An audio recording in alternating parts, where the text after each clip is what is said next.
Welcome to another episode of Groundwork, where we interview the people building the most interesting partnerships and ecosystem organizations in the world. And today I'm very excited to have Greg Portnoy with us.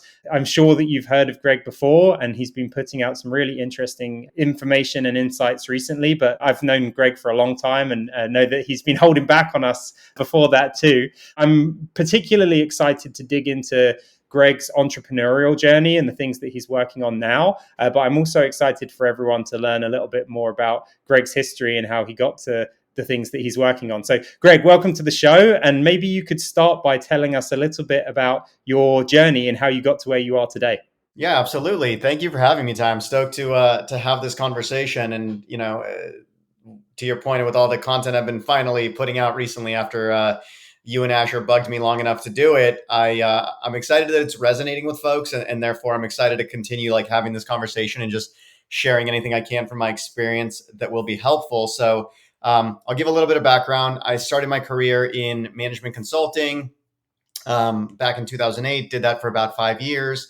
And then something not a lot of people know about me, I actually started a vodka company. So my first entrepreneurial venture was a vodka company while I was living in New York City and bartending for a year, which was a very, very fun year and story for another time. But that was my first entrepreneurial venture. And then that didn't work out for various reasons. So I had to go get a real job again. And I finally made the shift over to tech that I was really excited about. And I actually started my career as an SDR. So I just age 26, 27, I restarted my career completely from the bottom and started as an SDR, moved up to being a business development executive. It was in SaaS, and then I moved over to a digital agency. And then I got my first partnerships opportunity. And that was kind of when the light bulb moment came on for me. At that point, I hadn't really known what partnerships was as an independent function. I actually realized that I had been driving and creating partnerships in my business development role because I naturally saw that was a great way to get new business and to build, mutually beneficial relationships. And then when I found out that was like a full-time job, it very much for me reminded me of the whole, a lot of the concepts in Dale Carnegie's How to Win Friends and Influence People. That's actually why I got into sales. I thought that that's what sales was. And then obviously sales in the world of SaaS is a little bit more transactional very often. And partnerships was that real strategic, we're going to build real relationships on real value. And it was very exciting to me. And so because of that, I was naturally successful in it. And I was also very lucky to have an amazing first-time VP of partnerships, a guy named Ryan Murden. And from there, I helped build the partner program there at a company called Bronto. By the end of it, we were driving 65% of revenue from partnerships. We got acquired by NetSuite and then by Oracle. I then built the partner program from the ground up at a big digital marketing consultancy in California called Hawk Media. And then I built the partner program from the ground up at a company called Attentive, who, if you guys are in tech, many of you have heard of. At the peak, they were like a 10x unicorn or something crazy. And we drove $25 million in revenue there just in a year of partnerships. And all of those organizations had at least 25% top line contribution from partnerships. So I'm a big partnerships geek, really, really love it. And then after doing a private equity turnaround on another small SaaS company called Live Recover, I took some time off, was a little burned out, transparently, and I was doing a bunch of consulting and advisory work and partnerships. And I kept hearing a lot of the same struggles and complaints and problems that partner teams were having around creating any kind of scalability and predictability in their programs. And then I dug into the tools that existed to support those teams and saw that they hadn't really changed in a very, very long time. I think, in the first research report you guys put out with partnership leaders, it said that PRMs, which had the highest penetration of any kind of partner tech, was still below 25%, which for a category that's been around for over 3 decades is pretty bad, in my opinion. And, you realize that a lot of these tools were either built for a way of doing partnerships that just didn't apply to most businesses today, or they were built for a completely different model, like affiliate or something, and then kind of shoehorned their way into partnerships. And again, none of them really understood partnerships. They weren't built by anyone that had ever done partnerships. They really missed the nuances of partner operations and partner relationships and the leverage points. And so I decided to build something better. And now I'm building a company called EULER, the goal of which is, something that very much resembles a PRM in a lot of ways, but that's really just a means to an end to enable partner teams to actually create real efficiency and real leverage in their operations while simultaneously becoming incredibly data driven for the purpose of being able to create predictability in the program, but also simultaneously, one of the biggest issues, and we'll dig into this in our conversation, being able to effectively communicate the impact that they are having on the organization to the rest of the organization. Because as we know, that disconnect between partnerships and the rest of the org is constant and very, very problematic. And last but not least, obviously trying to actually create a really engaging, positive partner experience throughout that whole process. I So, love that. And yeah, and I'm really excited to dig into that in a bunch of depth. And I think that there's a ton of conversations that we'll explore there as well. I want to go back to the vodka brand to start with, because I think that's pretty fascinating. And I think actually there's a lot of like analogs to conversations we can have around the partnerships world. But so first of all, what was the name of your vodka brand? it was called Very Vodka, VERI. Amazing. And so like my zero understanding of the beverage industry, mostly just like having looked into the George Clooney Casamigos deal because it was so fascinating. Is like, it seems like a lot of alcohol creation is partnerships. Like there are like often you're white labeling a product from a distillery that already exists, and maybe you're adding your own flavor to it, but like it's often like a skin on top of a white labeled product. And then also there's a distribution component as well, which is like a really key part of the strategy. Like partnerships with retailers, maybe partnerships with bars, and like getting that out to wherever you possibly can. So like I would love to hear like however far that went, like it would be interesting, but like looking on that experience that you had, like the way that the alcohol industry runs, what are some of the corollaries and like analogs that you could like actually draw, having like spent a bunch of time now working in partnerships? Oh man, I mean, you hit on some of them. You hit on some of them, but I think like you could expand on this well outside of even liquor. I mean, look at all of the biggest brands in the world. You look at, the Nikes of the world. You look at Amazon. You look at, big vodka companies. It's all partnerships. Like getting LeBron to be part of your brand as Nike. That's a partnership. He has an expertise and an audience and a value to bring to the table, and they have an expertise and an audience and a value to bring to the table. All of the biggest, most successful businesses in the world, Salesforce, Oracle, I mean, if we're looking at just software, they're all built on partnerships. And alcohol is no different. You're very right. Especially now, you look at it, all of these alcohol brands are partnering with some level of someone with influence. Oftentimes right now it's obviously celebrities, because celebrities align well with like a lifestyle brand and they have very much a brand voice to themselves. I mean, you look at Ryan Reynolds, like he's honestly like one of the best advocates of partnerships out in the world. Look at what he's done with Aviation Gin. Look at what he's done with, I forgot what the name of his cellular company is, Cricket Wireless or whatever it was. Look at what he's done with Welcome to Wrexham. That's all partnerships. The majority of the money they've made from Welcome to Wrexham has not been from anything but the partnerships. It's a way to grow any business. It's such a smart approach, but yet somehow in the space where it almost makes one of the biggest types of sense, which is in SaaS and in tech, like a lot of folks just don't adopt it yet because they somehow we found ourselves in this very, very nearsighted, myopic view. Yeah, exactly. I completely agree. And I'm interested to get your perspective on. So there's kind of two threads here. One is for traditional businesses, and we've kind of thought about breaking this out into like production,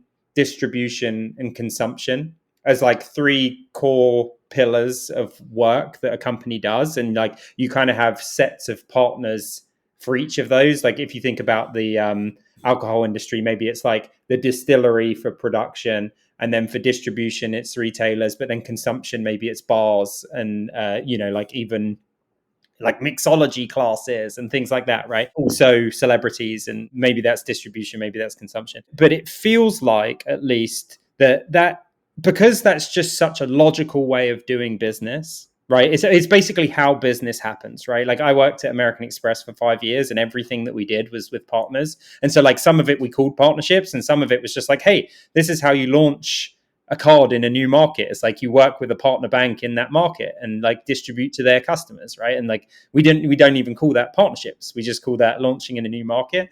Like it feels like, hey, people get that this is the way that businesses work. And I'm interested to get your perspective on like, should that be called partnerships? Because it feels like, hey, there's a real opportunity to take some of the learnings and best practices that people have developed in this modern iteration of partnerships. And like, should that be like a function in these companies, or does it make sense to just be ingrained in the DNA of those companies? And then the second question I want to dig into a little bit more is, yeah, like why does it seem like tech companies have lost this knowledge that has basically existed for hundreds and hundreds of years of business? But maybe we can start on that first question of like, should it be called partnerships in a traditional business? Yeah, that's a really good question. I've never actually thought about that specific, more existential question. You know, I think it needs to be right now. I think overall, I don't really have a particular preference one way or the other, but I think it needs to be right now predominantly because I think the people that really understand partnerships understand that it's not a team, it's not a department, it's a strategy. To your point, it's a strategy of how the whole business operates across the board. And yet right now it's not being seen as such. And because of that, I believe it's not really getting the attention and kind of respect that it deserves. And I don't say that from like oh, give us attention and respect as partner leaders, more so as a really, really core effective growth strategy for a business, an operational strategy for a business. And so maybe by calling it something different, we can draw more attention to it. But eventually, I think like people just talk about go to market, like they don't necessarily always split out like sales and marketing and advertising and inbound and outbound and all these things. They just say, hey, this is our go to market strategy. Partnerships very much, I think, should be a part of that. It should be a part of the product strategy. It should be part of the customer strategy. But right now, there's just this very strange lack of understanding of all of the different ways in which partnerships can and does add value to the business. So, I could very much be wrong on this, but maybe by separating it out, we can bring more attention to it. We can kind of separate it to then later reintegrate it, maybe to answer your question. Yeah, and just to like pick on that thread a little bit more, like obviously the ideal scenario is that you have a CEO who basically has that level of understanding, which is like, hey, if we're running a strategy to launch products in new markets, who are the people that in those markets that we can work with in order to like win that market faster? Or I spoke to the chief business officer of Roblox, a guy called Craig Donato, a while ago, and he was talking about like how literally everything that they do, they're thinking about how does a partner play into that, like for distribution of their games, but also merchandise, like features in movies, like commentary and songs, like the whole thing. And so, yeah, like ideal scenario is you have the CEO who just understands this concept well and can say to the marketing person, hey, like what role does our partners play in this strategy or that strategy? And then obviously you still need partner management as a function to manage the relationships with those companies and like negotiate deals and like everything that's commercial that comes across with those. Like in your mind, like if you have like, say we could snap our like Thanos finger and like every single CEO suddenly has this understanding, do you still need to have an executive leader who's specifically thinking about partnership strategy, or like the strategy that isn't just customer and company? I was just actually thinking about this a little bit while you were talking, and I'm trying to think like, where is the disconnect? Like, why has it become a cognitive dissonance between the idea and the concept making sense, but the execution of it being very, very much an afterthought? And one potential reason is possibly if you look at SaaS specifically, like I think SaaS has kind of changed the way in which businesses go to market. Sales has become very, very intentional. We had, Aaron Ross with predictable revenue, and that created the way that people sell today. And in doing so, the technology market exploded. And now there's a proliferation of tens of thousands of technologies out there that we can leverage. And because of that, ecosystems have exploded. And therefore, the competition within those ecosystems has exploded. So before, where like if you were in a business, there was just a few natural folks that, to your point, you partnered with, and that was just the way you went to market, and you didn't really think about it separately. Now you need a separate team and separate relationship managers, in partnership managers, to actually be more proactive in how you work with these different companies and work with these different partners, and how you get yourself prioritized. Because look, if you're trying to partner with, I mean, I think we see it right now with the hyperscalers, with Microsoft and Amazon and Salesforce, where now their marketplaces are huge, and being in it isn't enough. You actually have to have a specific like Salesforce alliance manager or Microsoft alliance manager or multiple, managing the relationships in those companies and helping your specific solution outpace your competitive set, especially if you're in a more commoditized space. So I think that is why it needs to be separate, at least in the world of SaaS right now, is because there's so many solutions. And if everybody's trying to partner with a few companies, how do you differentiate yourself? How do you set that apart? And it's through that relationship. It's through creating that mutual value. And that isn't just going to be done by salespeople or marketers or product managers. Yeah, I love both of those points. So, like, the number one, hey, the number of companies that you can partner with has exploded, right? Like the ecosystem, especially in tech, right? Like the number of companies that exist has absolutely exploded. The number of categories of companies and the companies within those categories is like just mind bending for every single possible vertical that you could work in. And so, yeah, I think it's become extremely complex to be able to identify, hey, what categories should we be partnering with? And also, who are the leaders of those categories? And then I really like what you called out, which I hadn't thought about as much, but is equally, if not more important, which is like, how do we stand out to those companies? Like, how do we win? Like, and provide like more value than the next competitor? Because ultimately, like, hey, these are like very strategic pieces or components of the business, and you have to be able to not just like, hey, this, we're going to decide to partner with this company, but like, how do we win that partnership and make that part of the like executive strategy as well? I love that thinking, and I think that kind of gets into the second question that I had, which was like, hey, so why does it seem like tech companies have like forgotten how to do business properly? Like one of them again is like the complexity of, hey, yeah, I think if you're a CEO and you're running a tech company and you're trying to figure out like, oh, there's me and my customer, and then there's the 10 different products that customer uses, and then there's like the 100 different providers within that product category that we could possibly partner with, acquire, build a competitive solution to. It's like extremely complex. So I think your observation there is like very astute. Are there other reasons why you think like this is just like knowledge that tech has lost? That's a really good question. And I don't think it's any one thing, obviously. I will say, and this is something that I had an idea of previously. However, I have become a lot more informed on this being a founder and being an entrepreneur now. And I think a very, very large part of it is honestly the venture capital culture, quite frankly. The more I learn about VCs and the more I've talked to venture backed founders and the more I've talked to venture capitalists themselves, both friends and folks that were, pitching me or I was pitching them, it's become abundantly clear to me that the way that they approach building businesses is far, far, far from like what the fundamentally correct ways to build businesses has been for a very long time. And because of their motivations and because of the way that they approach their portfolios and therefore the way that they managed their executive teams, I think has really changed the way that folks thought businesses were supposed to be built, and has changed the lens both from an operational perspective, but also from a like a time-based perspective for these leaders. And so partnerships, obviously, as you and I both know, don't just happen, like maybe if you're lucky sometimes, like, and it's just like you have the perfect fit for the perfect market with the perfect partner, but that's insanely rare. That's lightning in a bottle.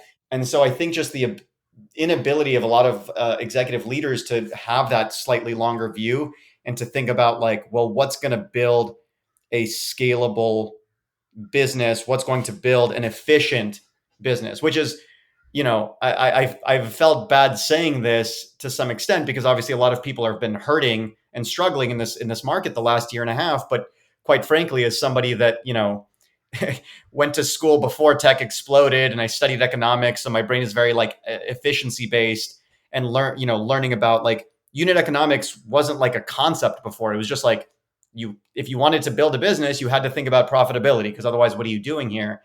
In the last like 10 to 15 years, that has obviously changed. And so seeing this kind of like return to profitability and return to like efficient growth, I've been very pleased to see it. And I think it's going to be massively, massively supportive for partnerships because partnerships, as you and I both know, again, if done correctly, is the most efficient, effective growth driver a business can have. Yeah. And I think maybe that's why. I mean, I think that that's a huge part of it. I think that that's a very, very big part of it.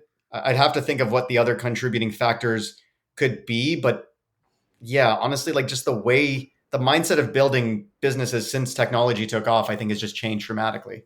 Yeah, no, I think you're exactly right, to be honest. Like efficiency effectively came off of the scorecard. Like profit was no longer on the scorecard for founders. And so like, it's like if that's not how you win, the partnerships becomes less important because like, hey, with a partnership organization, there is a finite amount of business that you can generate within a certain amount of time, right? Like whatever that equation is different for every company, but it's like that thing's going to grow and compound over time. And if you have like suddenly $50 million tomorrow, you can't just put $50 million into partnerships and see like a return that week, right? Whereas like if you do that with paid ads, even though like the performance of those ads might be very unprofitable, like you can see a return in like a week. And when the scorecard became like growth at all costs, whether it was efficient, profitable, or anything else, but it was like, hey, just grow because you need to win the market, and then we'll figure out the efficiency or the unit economics later. And like VCs basically use that as their marker for like what a good company was, and were willing to pour unlimited money into those companies.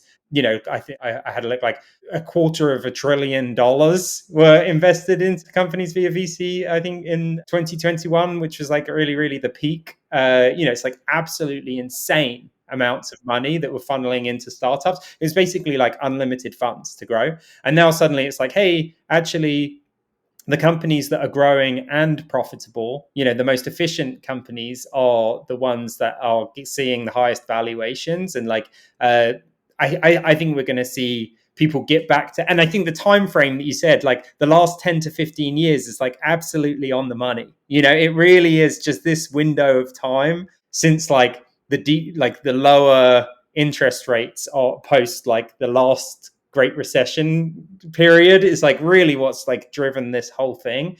And so, yeah, I think we're going to see a real resurgence of people. Well, we're already seeing a real resurgence of people saying, hey, like, sure, we only generate 30 to 50% of our revenue from our partners, but we generate like 80% of our profits from that line of business because our CAC is so much lower and those customers retain at a much higher rate. So the lifetime value is so much better, and it's like the whole business is just extremely healthy. And so that I think it's a really great observation. I'm really pleased with talking about that, and I want to talk about that a little bit more, and then I think we can go back to some of your journey afterwards. But I think that this is a really good line into. So you and I have pretty fair confidence that partnerships is really efficient, scalable business. Like it's a really great way to acquire, engage, retain customers over time. Like if we're talking about tech, and I think other partnership leaders believe that. A lot of them maybe don't know that, and I think a lot of their finance teams really don't know that. No. And so we have seen that partnership leaders really struggle to get budget. And I think a really big, especially for tooling, and you're entering the partnerships tooling space. And I'd love to discuss at a high level why you think it is that people in partnerships find it so hard to secure budget. because like we know that it's such an incredibly efficient and healthy business? Yeah. So I think there's two. So there's basically two threads that I keep coming back to on like a daily basis around why partnerships has any of the challenges that it has, and this very much being one of them. But I think it all comes back to basically two things, and I harp on this a lot these days. One is that I believe that partnership leaders, the majority of them, need to be significantly more data driven, and they need to operate. And again, I was just very lucky that Ryan Murden, my first boss in partnerships, like this is the way that he operated. He was data driven, he was process oriented. Everything was always around like, is this scalable? Can we measure it? And that's the way that I learned to do partnerships. And then I obviously grew it from there. But I even when I was hiring for partner teams, finding folks that had that same mindset was difficult. And I think that I don't know why this happened because I haven't been doing it long enough, but partnerships used to be channel and it used to be like very straightforward. It was reseller, it was MSPs, it was traditional channel. And then when we moved over to this age of like ISV and referral and affiliate and things like that, and again, once it also became like a more, to a certain extent, common thing happening, I think there was a lot of people doing kind of like the art of partnerships, which is like the relationship building piece of it. And that's critical. I think it's just as important as the science, but it's easier. Whereas the science, that being, process oriented and data driven and having metrics around what you're doing, is equally as important. And very few folks do that. And I wouldn't say it's necessarily because they don't want to, it's because the average partner leader has like 15 to 20 jobs. Whereas like creating, like measuring your sales team, or sorry, your sales activities, inbound or outbound, is like relatively easy in relative to partnerships because it's linear, it's pretty straightforward. Like, here's my prospects, here's my activities. Is it working? Is it not working? Is this messaging working? Is it not working? Whatever. And even still, you look at sales tech and there's a ton of sales tech. Whereas with partnerships, partner teams are managing so many different things at any given time, and they're always so strapped for bandwidth that very few of them have the time and resources, let alone the tooling to do that. The tooling doesn't even exist to be data driven as a partner leader. If you look at all of the PRMs and portals on the market, the thing that they all lack at the most, or struggle with the most, is reporting, which is crazy to me. Yeah. To the extent that, like, when I was at Attentive, and I'll reference Attentive a lot just because that's the most robust partner program I built, I was very fortunate to have an amazing sales ops team, and we basically built like Crossbeam and a PRM, like everything except for an actual partner portal, like in Salesforce. And it took a ton of time and effort, and it took a ton of money, and it took a ton of management and updating. But I was lucky to have that resource. Very few companies do. And so I think the problem is that, one, partner leaders need to be more data driven, and they need to be able to have the tools to do that. But simultaneously, the mindset from the other executive leaders, boards, CEOs, CROs, whoever, needs to really start to understand that like partnerships is your most scalable channel. It does have the lowest CAC. It does have the highest win rates. It does close faster, and customers do close faster and stay longer and spend more. I mean, that's just the benefit of partnerships. And so it's these two kind of things that are happening in parallel right now, which at some point hopefully will converge in this beautiful partnerships utopia. But I think that that's the problem. I think the problem is that, I mean, look, at Attentive, I'll just give you an example. I'm happy to share this past experience. In my fourth quarter of being at the company, I single-handedly drove 25% of our new business against a 60-person sales team to the tune of about $5 million in ARR. And then throughout that year, as I slowly grew my team and had to fight and claw for every single headcount, we still maintain that ratio of driving like a 1 to 50 person ratio of partnerships to sales and driving 25%. And I had to fight for budget. I had to fight for headcount. It was ridiculous. Like, it was such an efficient growth channel. While over here on the sales side, we were sending straight up AirPod Pros and bottles of Dom just to get a demo. Like, I don't know why that psychological disconnect was so difficult. Maybe it was just because boards can understand pouring money, to your point, into marketing and sales, but they can't understand pouring money into something that has a delayed gratification like partnerships. So, I think that's the main issue. I think it's just that cognitive dissonance between the people over here on the executive team not understanding how this will be predictable, and the people over here having trouble actually justifying that predictability. And sorry, the last thing I'll say on it is just because I found this very interesting. Last year, I went to Catalyst, obviously the Partnership Leaders Conference, which was just partnership leaders, and everyone's like rah rah partnerships, understandably. And then I went to GTM, which was the Pavilion Conference, and partnerships was like 10% at best of the conversation there. And I took the opportunity to talk to a bunch of CEOs and CROs and ask them, like, why don't you give budget to partnerships? Why don't you support partnerships? And the most common answer was basically like, when I go and I tap every single one of my functional leads, partnerships included, and ask them, what are you going to drive in the next 2 to 4 quarters and how? Partnerships always struggled the most with actually providing any kind of reliable, definitive answer to that question. And I think that's really what it comes down to is like, if they have to make hard choices and they have to, know what the outputs are going to be for the inputs, partnership struggles to answer that question. I love that. Okay, yeah, that's fascinating. And fun fact for you, when we did our research for the CPO report, we found that 1 to 50 was about the average ratio from partnerships to sales in like more established companies, which like in my mind is under resourced, right? When you think that, hey, partnerships on average generates about 30% of revenue for companies that we surveyed. Also, though, like what an efficient business. If you're generating 30+% of the business and it's a 1 to 50 ratio over sales, it's like bananas. But so if I'm going to break down what you said into like 3 stages or like 3 pillars, what I heard was like, partnership leaders need to get more data savvy, like both from a like operational reporting perspective, but also from like a CAC and like finance perspective as well. And then they need to like actually be able to do that, and like so they need to understand the concepts, then they actually need to be able to do that analysis and like either get the tools that they need or build the reports with the RevOps team and like everything else. And then they need to be able to like, and that's both like historical performance and also being able to build like a forward looking forecast to be able to say, hey, like this is what has happened. And then this is what we think is going to happen, and having that like ready to go. And then the third stage is like going and telling people, like having the CEO, being able to tell the CEO and the CFO and everything else, like that's the case. Like that's their bet that they're making. Is that fair?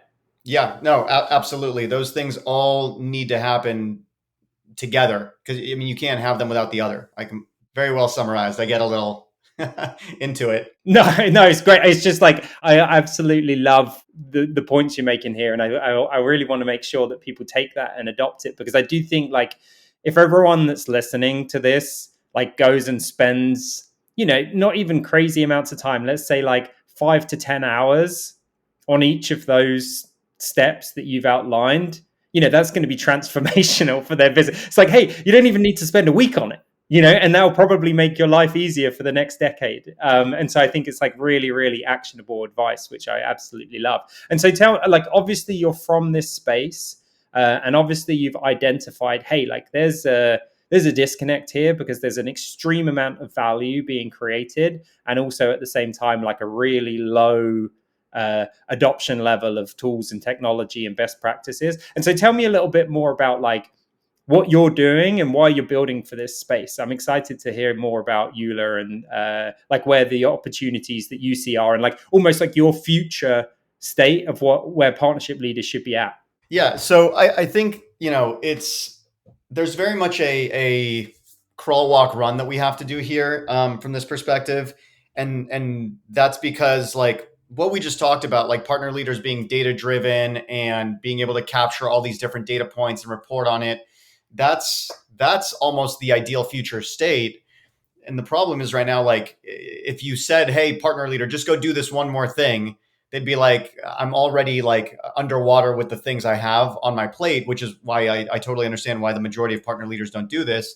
And so the opportunity in what I'm building is really kind of phased in that first, we want to actually have a tool that creates real efficiency and real leverage. I think a lot of partner tech was built in this approach of like partnership should have its own like world to live in, which isn't necessarily completely wrong, but I think it's misguided in that partnerships, number one, to your point, doesn't have the budget, they don't have the leverage, and they shouldn't be speaking like their own language. Like partnerships needs to be working from the source of truth, which is the CRM for the business, and they need to be communicating their impact and their wins in the language of these other teams, because you just don't have that leverage. Like if we're talking about partnerships as two parties, and one has a different leverage than the other, and I say this all the time, like they need to spend as much time building internal partnerships as the external partnerships. And it's the same thing, really. You wouldn't go to an external partner and just talk about like me, this is what's important to me, and this is my metrics and my numbers and my stuff. You would figure out like, what do they care about? What makes them successful? And how do I make them see that I care about the same things and can help them be successful? And yet a lot of partner leaders will do that. They'll go to the CEO or CRO or CMO and talk about partnerships this, partnerships that, versus like sales this because of partnerships, marketing this because of partnerships, the business this because of partnerships. And so kind of the ethos of what we're building is a tool that creates a ton of automation, a ton of efficiency in the workflow, in the process of the partnerships team, without like making them just move their workflow from one place to another. Like the idea is that the system actually takes work off of your plate. It doesn't matter if you're working in the CRM or if you're working in EULER. It actually creates real efficiency. It turns on automation in your workflows. It creates automated engagement with your partners. It takes things off of your plate that are not necessarily like the highest value activities that you're spending your time on as a partner leader. And it just does them automatically so that you can actually get that time back. I would argue 20 to 30% of what partner leaders spend their time on is like administrative operational things. If we can take that 20, 30% and give that back to you as relationship building, revenue generating activities, that's huge. So that's the first step. The next step is like, how do we actually start to take all of those things that you're doing and all those processes and workflows and actually surface really actionable data and insights? And eventually, to your point, like that's all historical. Like we can take your historical data and your historical actions and tell you things about it, like partner health scores and performance period over period, and help you figure out like what's working and what's not working and make informed decisions going forward. But eventually the system can actually learn those things for you. Everyone's talking about how will AI impact partnerships? AI will impact partnerships like it impacts any other job. It can measure past performance and activity and outcomes and predict the best way to spend those activities forward to optimize for those outcomes. So that's really kind of like what we're building. I absolutely love it. I'm very excited, especially like as that being the end state. It's like, hey, what you have to build today to, like on the steps to that end state is one thing, but like that being the desired end state, where it's like, hey, we're giving people the tools and insights to make smart decisions and like win over, like get the resources that they need as well. It's just extremely exciting. Like I wanted to ask you, like, so one of the things, as an example, when I was running the partnerships team at Deal, one of the data points that we found extremely interesting. I was fortunate enough to have a partner ops person, Jason Ng, and he was amazing. And so that's like a life-changing moment, right? When you have like a dedicated partner ops person that can help you with all of your research, and also Deal's like a very data-oriented company. So like we had an analyst as well that reported to Jason and a bunch of other resources. I don't want to make people too jealous. But one of the data points that was like really helpful for us, which was kind of a game changer, which is going to sound really stupid though, was like we were able to analyze the portfolios of each partner manager and like figure out, okay, like how many partners did this person have?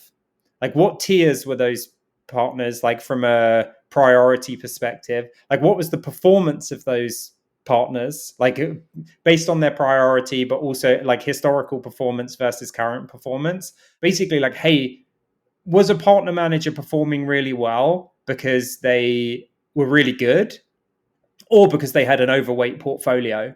And like actually their partners weren't performing that well, but like in aggregate their portfolio was performing really well. And like if we carved off some of those like partners that should be a priority one but are currently like a priority two, and gave them to someone else, like would we see like increased productivity from those partners? And like and so like same number of partners, two partner managers, exponential growth. And like we did that analysis manually initially on a quarterly basis, and then started doing it on a monthly basis to figure out where we should like hire additional partner managers. And like without fail, and again, this is like, it sounds obvious, right? But like without fail, we found like, okay, we would bring another partner manager on, carve off some of these partners, and like those partners would suddenly start performing at the level of other ones as well. And it was like, oh man, we're getting like a 50, 100, 200% performance improvement out of these partners. And we're having to spend like very little money to do that. And so that was like one data point that was critical for us. I'm interested with the last few minutes that we have, like what are some of the other critical data points that you think that people need and that you're going to hopefully be addressing with EULER so that people can like make those smart decisions and like drive more value from their partner business? Oh man, this is I've got a list of like so many metrics. So let me think about which ones I can like really prioritize. I think the best answer here is, and the reason I always tie process in with data is I think that in lieu of good data, good process can really like help kind of like be the first step. And I say that because I think about everything. I think everything in the partner operations as something that can have a process behind it. And let's go all the way back to just like uh, partner prospecting and qualification and ideal partner profile and activation. I just had a call yesterday. I mean, I talk to tons of partner teams every day, and I call yesterday with a partner team. They're like, "Hey, we've signed a bunch of agreements. We've like had a bunch of great calls with people, and everybody was jazzed up about the partnership, and then it just like went nowhere," which obviously we both know is extremely common. And I said, "Well, did you set any expectations up front? Did you align on what success looks like and what the mutual expectations were for the relationship and things like that?" And they're like, "Oh, well, no, we didn't do any of that." And it's shocking to me how many partner teams I talk to, and they're like, and I'm like, "What is one of the first conversations you have with your potential partners? This is what partnership success looks like to us. What does it look like to you? Do those two things align? Let's set like a mutual success plan." It doesn't even necessarily need to be an actual mutual action plan, even though that would be great. But even in having that conversation and aligning on expectations, you can very, very easily weed out a lot of potential partners where it's like, hey, they're not even wanting to set expectations. They don't want to create a mutual success plan. Like they're clearly not that invested in the partnership. And I think as partner leaders, because we often come in with these like goals that we didn't help set, and we are just trying to like feel like we're being productive, we get a lot of happy ears in these conversations, and we just like want to sign the agreement, and it's an exciting partner that has an amazing client list, and if we could just like really penetrate this relationship, it could be transformative for our business. And so I think the metrics are really around like creating good process, being thoughtful. It can start with as little as like a, Google sheet or something, even though I hate operating out of Google Sheets, but let's be honest, that's the reality for most partner teams. Start with something simple and small for just kind of like each stage in the partner life cycle, and just track what's happening. Like it's just like keeping the CRM updated. It's a pain in the ass that nobody wants to do, but if you do it, like, I don't know if you're familiar with, I'm sure you are with Jocko over at, Winning by Design and their whole kind of like revenue architecture bow tie. But it's like if you make a 5% incremental improvement at each stage in your funnel, the outcome at the end of that is massive. And so, like, why don't partner teams look at their entire like prospecting to signing an agreement, from signing an agreement through onboarding to activation, from activation to moving someone up your tiers? Why aren't those viewed as funnels with specific stages and steps throughout that you're tracking how it's performing? Why is your ideal partner profile being built by taking the highest performers from the last quarter or the last year and trying to play some sort of like awkward, like drawing similarities game between those partners? Why isn't that a data driven thing? Hey, our ideal partner profile is companies that are in this geography with this expertise of this size, they've all onboarded within 30 days, and then they sent us their first piece of business within 60 days. And whatever it is, like, you could have a data driven ideal partner profile that's got like 20 or more characteristics or variables in it. And so I think, my answer to your question, while somewhat indirect, is that I don't think it's any one specific metric or type of metric. I think it's just looking at things in a much more structured way instead of just doing what a lot of us do when we feel like we're under the gun with a goal, is just throwing a bunch of shit at the wall and seeing what sticks.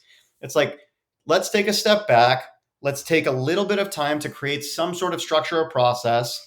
Let's create some minor mechanisms to measure whatever we feel is like important for our specific goals and our specific business. And then let's just kind of like slowly collect data and iterate on that. And eventually, obviously, as you and I both know, that gets very unmanageable. And ideally, that's when you are able to show enough process and structure and success and traction. You're like, hey, if I spend a little bit of budget over here, to your point, like, I can scale this thing way more significantly. We can collect more data. It'll be more productive. It's the technology equivalent of bringing on another partner manager at a certain point, because it creates leverage. It allows you to spend more time on the relationships that matter.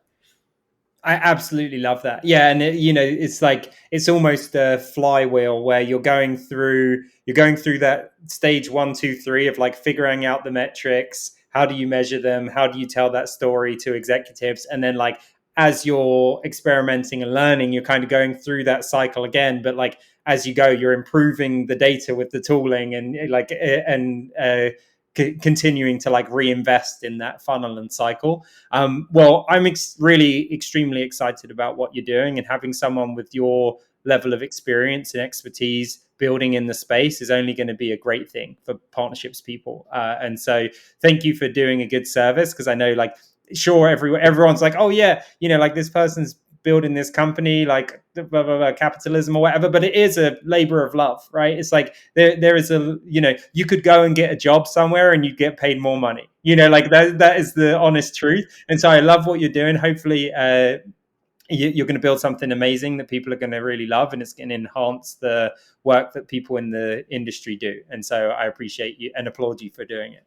Yeah, no, it's honestly like, when the idea popped in my head and I was like, I could these problems that we've all been having, that we're all constantly talking about, Catalyst was basically like one massive therapy session, and it was the same things everybody was talking about. And I'm like, I could solve this. Like, I understand the problem better than many people. And I also want to build something. And like, nobody is looking at it from this perspective. Almost none of the other partner tech companies have been built by anyone that's ever done partnerships, which is kind of nuts when you hear that fact.